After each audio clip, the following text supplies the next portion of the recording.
போதைப் பொருட்கள் களஞ்சியம் தொடர்பாக பாரதூரமான தகவலொன்றை வீடமைப்புத்துறை பிரதி அமைச்சர் டி.பி. சரத் தெரிவித்துள்ளார்.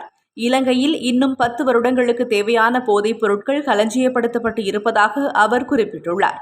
பொலனறுவையில் நடைபெற்ற நிகழ்வொன்றில் கலந்து கொண்டு உரையாற்றிய போதே அவர் இதனை கூறியுள்ளார். போதைப் பொருட்களை நாட்டுக்குள் கொண்டுவரக்கூடிய சகல வழிகளும் மூடப்பட்டுள்ள போதிலும் ஏற்கனவே அவை நாட்டுக்குள் கொண்டுவரப்பட்டு களஞ்சியப்படுத்தப்பட்டிருப்பதாக பிரதி அமைச்சர் தெரிவித்துள்ளார். இந்தோனேஷியாவில் வைத்து கைது செய்யப்பட்டு நாட்டுக்கு அழைத்து வரப்பட்ட பாதாள உலகக்குழு உறுப்பினர்களிடம் முன்னெடுக்கப்பட்ட விசாரணைகளின் அடிப்படையில் பல தகவல்கள் வெளிவந்தன. அதனைத் தொடர்ந்து நடத்தப்பட்ட சோதனை நடவடிக்கைகளில் தங்காலை, கந்தானை, மித்தரிய உள்ளிட்ட பல இடங்களில் அதிகளவான போதைப் பொருட்கள் மறைத்து வைக்கப்பட்டிருந்த நிலையில் மீட்கப்பட்டிருந்தன. இந்த நிலையில் இது நாட்டுக்கு பெரும் அழிவை ஏற்படுத்தும் என பிரதி அமைச்சர் டி.பி. சரத் எச்சரிக்கை விடுத்துள்ளார்.